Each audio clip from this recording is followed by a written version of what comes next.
L'histoire de France, c'est l'histoire d'un peuple qui se voulait libre et qui soudain a ouvert ses frontières, changé sa monnaie, laissé à d'autres son budget, effacé ses référendums, fait voter presque toutes ses lois en dehors de son territoire, rejeté son drapeau et puis, pour un pays fier de sa culture, il a voté la loi Furaso, qui va faire disparaître sa langue, il a laissé son éducation nationale sombrer, ses acquis sociaux se détériorer et son économie partir en fumée.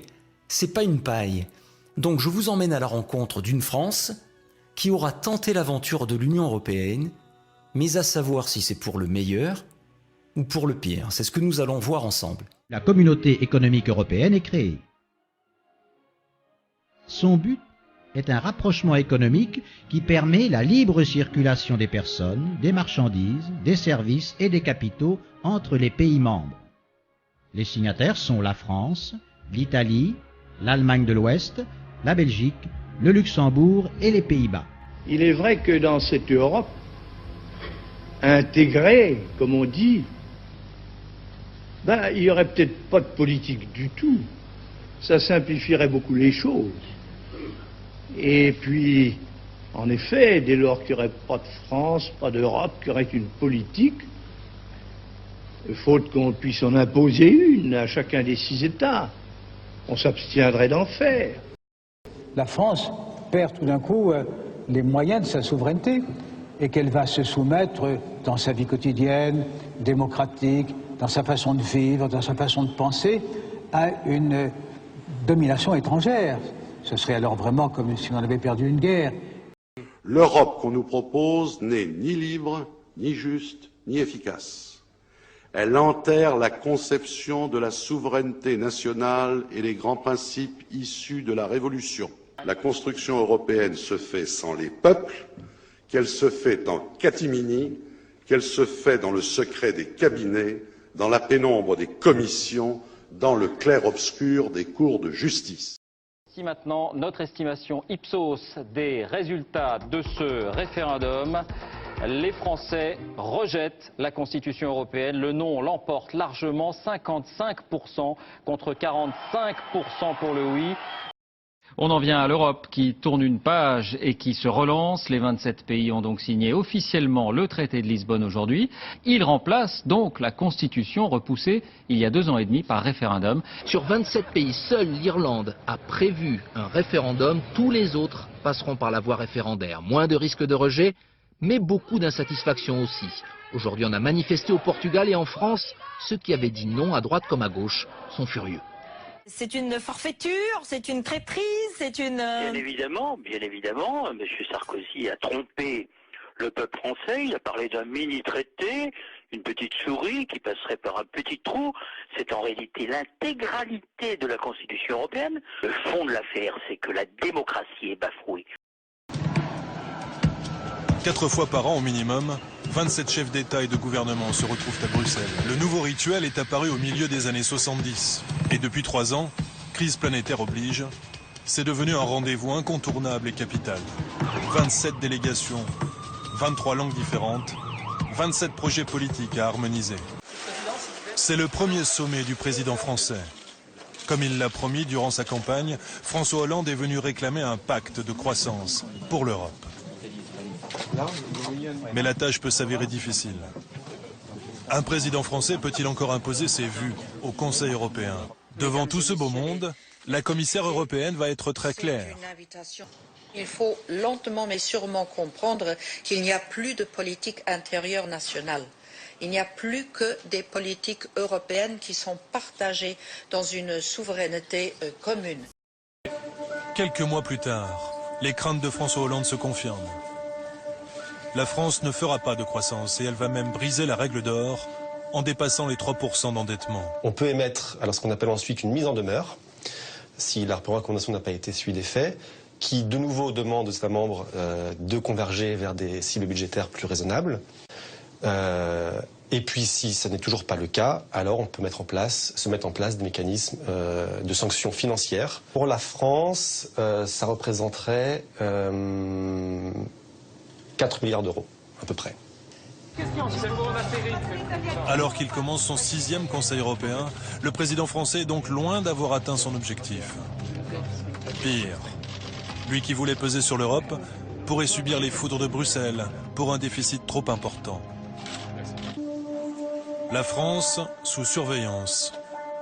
C'est ici, dans ces couloirs anonymes, où se succèdent des bureaux étroits, que se joue donc une amende de 4 milliards d'euros que nous aurions à payer. Depuis mars 2013, la Commission peut demander à modifier les projets de budget de ces États avant même leur adoption par le Parlement. Nicolas Filippone, 32 ans, sorti de nos grandes écoles, est l'un des 15 spécialistes de la section France, celle qui scrute jour après jour notre économie. La section France ne fait pas que surveiller. Elle conseille, elle suggère, elle propose des sanctions. Pour la France, en 2012, donc il y avait 5 recommandations. Extrait du dossier France, préparé par Nicolas Filippone, 32 ans. Les procédures applicables au licenciement continuent d'engendrer des coûts potentiellement importants pour les employeurs. Autrement dit, en France, les salariés sont trop protégés lorsque les entreprises veulent licencier. Ou bien encore, les allocations de chômage pour les travailleurs plus âgés et notamment leur durée pourraient constituer des incitations limitées à travailler. En clair, il faudrait réduire la durée de ces allocations. Deux choses dans l'actualité, deux actualités. Les costumes de François Fillon, un peu plus de 40 000 € de costumes offerts, ça vous choque ou pas? Moi je suis là, si vous me le permettez, j'essaye de relever le niveau de la campagne. Et les caricatures d'Emmanuel Macron, même chose? Mais oui, écoutez, moi je suis là pour relever le niveau de la campagne. Moi je suis là, vous savez, pour dire quoi aux Français? Pour dire que quel que soit le candidat pour lequel ils vont voter, sauf si c'est moi, ils auront au mois de mai, un président de la République qui va être obligé de se plier au rapport des grandes orientations de politique économique, voilà, de la Commission européenne du 18 mai 2016. Et qu'est-ce qu'on lit dans ce rapport? Il faut que les Français comprennent ce qui va se passer. Dans ce rapport, on lit que la France est sommée d'augmenter la TVA, de baisser l'impôt sur les sociétés, de démanteler le droit du travail, de démanteler toutes les professions réglementées, les avocats, les notaires, les médecins, les pharmaciens, les experts comptables, les huissiers, j'en passe. La loi El Khomri, la loi de modernisation de l'économie de M. Macron, tout ceci, c'est en fait l'application des directives bruxelloises. Le président de la République n'est plus désormais, et son gouvernement, que le gouverneur de la province France, et les mêmes, d'ailleurs, on a les mêmes lois qui se situent en Belgique, qu'on trouve en Angleterre, qui portent d'autres noms. J'aimerais qu'on ait un débat avec M. Macron, par exemple, ou avec M. Fillon, ou avec M. Mélenchon, ou avec Mme Le Pen, et puis que je dise, voilà, moi je leur montre le rapport des grandes orientations de politique économique, et puis je dis, qu'est-ce que c'est que ça? Est-ce que vous pouvez expliquer aux Français le contenu de ce rapport qui demande, par exemple, que l'on baisse le SMIC, voire qu'on le supprime, que l'on baisse également les prestations chômage. C'est écrit noir sur blanc dans ce rapport.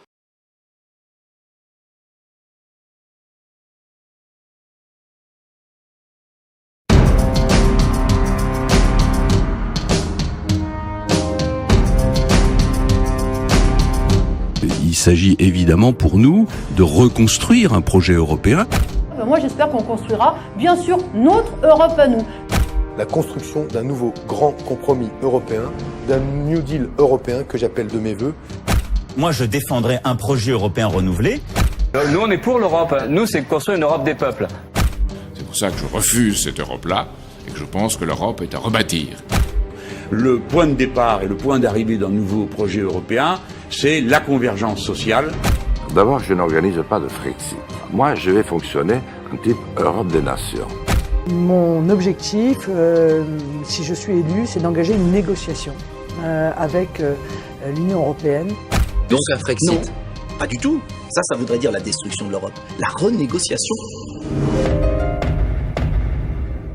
Et c'est la raison pour laquelle je propose, à la différence de tous les autres candidats qui tiennent des propos critiques sur l'Europe, c'est exact.